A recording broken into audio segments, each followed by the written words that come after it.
Let us see the first question. ఇప్పుడు నువ్వు first question జాగ్రత్తగా గమనించారనుకోండి, ఇక్కడ the current I flowing in the circuit shown below in amperes round off to 1 decimal place. ఓకేనా? అంటే ఇది ఒక మోడల్ ఆఫ్ క్వశ్చన్. గేట్ ఎగ్జామ్లో ఇది ఒక మోడల్ అనమాట. జనరల్గా మీరు ఏఈ కానీ ఏడబ్ల్యూలో కానీ జనరల్గా చూసారనుకోండి, లేదా సబ్ ఇంజనీర్ క్వశ్చన్లో దాంట్లో మోస్ట్ ఆఫ్ ద క్వశ్చన్స్ కూడా ఎంసీక్యూ రూపంలో ఉంటాయి. బట్ ఎనీవేస్ మనకు కావాల్సింది సొల్యూషన్ కదా. సో ఇదే క్వశ్చన్ ఇస్తాడు, అక్కడ 4 ఆప్షన్స్ ఇస్తాడు, ఇక్కడ ఇవ్వలేదు. మనం జనరల్గా డెసిమల్ రూపంలో ఒక రౌండ్ ఆఫ్ ఫిగర్ని ఇక్కడ రాసే ప్రయత్నం చేయాలి. ఎందుకయ్యా అంటే ఇది ఏ రూపం అండి? ఎన్ఈటీ రూపం, అంటే న్యూమరికల్ ఆన్సర్ టైప్. మరి ఏ ఇయర్లో అడిగాడంటే 2019లో అడిగాడు. ఎన్ని మార్క్స్కి? ఇది 1 mark క్వశ్చన్. అండర్స్టాండ్? సో ఇటువంటి క్వశ్చన్స్ ఖచ్చితంగా ఎగ్జామ్లో అడుగుతాడు, ఏఈ కానీ ఏడబ్ల్యూ కానీ సబ్ ఇంజనీర్స్ కానీ. క్లియర్? చలో let us solve this question. So ఇక్కడ ఈ సర్క్యూట్లో కానీ గమనించినట్లయితే మనకి సోర్సెస్ని గమనిస్తే మనకి 2 different సోర్సెస్ ఉన్నాయి ఇక్కడ. ఒకటి వచ్చేసి ఇండిపెండెంట్ సోర్స్, మరొకటి వచ్చేసి డిపెండెంట్ సోర్సెస్. సో ఇది కూడా ఇండిపెండెంట్ సోర్సెస్. అండర్స్టాండ్? ఒక ఇండిపెండెంట్ సోర్సెస్, ఒక ఇండిపెండెంట్ కరెంట్ సోర్స్, ఒక డిపెండెంట్కి సంబంధించిన వోల్టేజ్ సోర్స్. దేని మీద డిపెండ్ అవుతుంది? కరెంట్ పారామీటర్ మీద డిపెండ్ అయ్యేటటువంటి ఒక వోల్టేజ్ సోర్స్ ఇచ్చాడు. రైట్. సో ఇక్కడ నేను ఒక చిన్న పాయింట్ చెప్పే ప్రయత్నం చేస్తాను.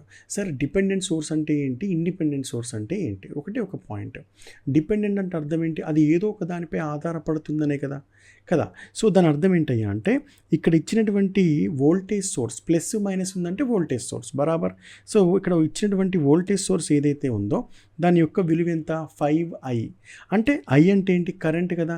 అంటే ఇచ్చింది వోల్టేజ్ సోర్స్ యొక్క సింబాలిక్ రిప్రజెంటేషన్, కానీ దీని యొక్క విలువ అనేది ఇందులో సర్క్యూట్లో ప్రవహిస్తున్నటువంటి కరెంటుపై ఆధారపడుతుంది. సార్ మరి ఆ కరెంట్ ఎక్కడ ప్రవహిస్తుంది సార్ అంటే ఆ కరెంట్ ఇక్కడ ప్రవహిస్తుంది అన్న విషయాన్ని గుర్తుపెట్టుకోవాలి. అండర్స్టాండ్? అంటే ఈ కరెంట్లో వచ్చినటువంటి మార్పులు అంటే సార్ మరి కరెంట్లో మార్పులు ఎట్లా వస్తాయి సార్ అంటే ఈ సర్క్యూట్లో ఏమైనా రెసిస్టెన్స్లో మార్పులు వచ్చినప్పుడు అది కరెంటుపై ప్రభావం చూపించవచ్చు కదా.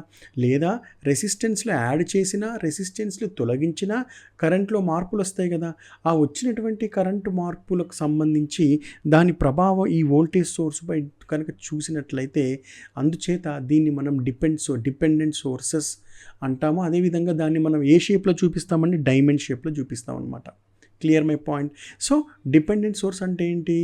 The source which can change in according to the changes occurred due to the parametric changes in the circuit.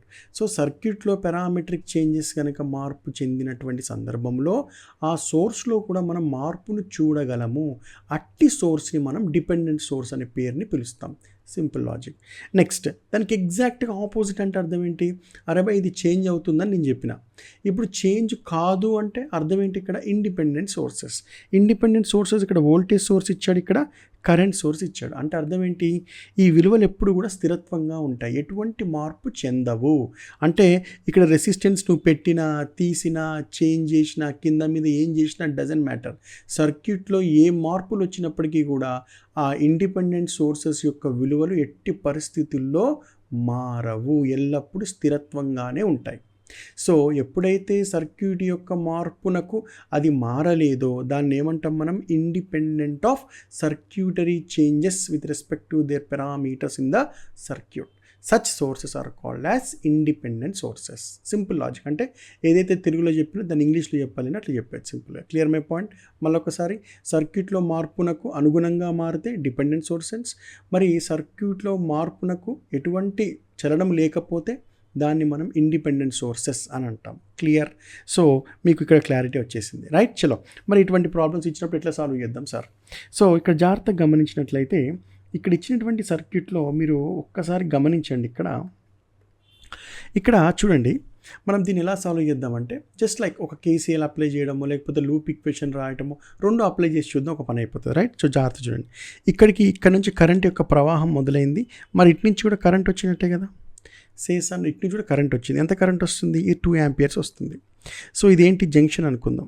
Understand? ఇటు నుంచి కరెంట్ ఐ వస్తుంది, ఇక్కడ 2 amperes వస్తుంది. మరి దీంట్లో ప్రవహిస్తున్న కరెంట్ ఏమవుతుంది చెప్పండి? That is nothing but I+2 అవుతుంది కదా. I+2 amperes అవుతుందా అవదా? సేస్తాను. ఇప్పుడు ప్రతి బ్రాంచ్లో నీకు కరెంట్ యొక్క విలువ తెలిసిపోయింది మళ్ళీ. సో నీకు బ్రాంచ్లో కరెంట్ విలువ తెలిసినాయి అనుకో, డైరెక్ట్గా లూప్ ఈక్వేషన్ కడితే పని అయిపోతుంది కదా మళ్ళీ. సో చలో let us have the loop equation. So దీన్ని మనం ఒక లూప్ ఈక్వేషన్ కట్టేద్దాం ఇట్లా. Understand? Let us have the loop equation. So మరి లూప్ ఈక్వేషన్ రాసే క్రమంలో మనకు పొలారిటీస్ బాగా తెలుసు కదా, సేస్తారనో. సో మనకి పొలారిటీస్ కానీ గమనించారనుకోండి, so always current flows from high potential to lower potential కదా. సో జాగ్రత్త చూడండి, కరెంట్ ఈ విధంగా ప్రవహిస్తుందండి. ఇది ప్లస్ అవుతుంది, ఇది మైనస్ అవుతుంది, ఇది ప్లస్ అవుతుంది, ఇది మైనస్ అవుతుంది. ఇక్కడ ఆల్రెడీ పొలారిటీ డిఫైన్ అయిపోయింది. మళ్ళీ సేస్తారనో ఇదేంటిది వోల్టేజ్ సోర్స్, కానీ దేని మీద డిపెండ్ అవుతుంది, కరెంట్పై ఆధారపడుతుంది. అంటే it is a voltage source depends on current value. Understand? So current depends voltage source అన్నమాట, current dependent voltage source, right. So ఇక్కడ చూసేసరికి మనకి ఇక్కడ కరెంట్స్ వచ్చాయి. రైట్గా లూప్ అప్ ఈక్వేషన్ చేద్దాం. ఇక్కడ చూడండి, ఇక్కడ ఇది మైనస్, ఇది వచ్చేసి ప్లస్. ఆల్రెడీ ప్రీ డిఫైన్డ్ అయిపోయింది కదా. So it is nothing but pre defined కదా. సో చలి let us right the equation. So by KVL అంటున్నాను, బై KVL. క్లియర్? సో మరి KVL ఈక్వేషన్ రాసినప్పుడు మనకు తెలుసు కదా ఆల్రెడీ, మనం ఎప్పుడైతే ఎంటర్ అవుతున్నటువంటి సందర్భం ఏ పొలారిటీ ఉంటే ఆ పొలారిటీ తీసుకుందాం, నో కన్ఫ్యూజన్.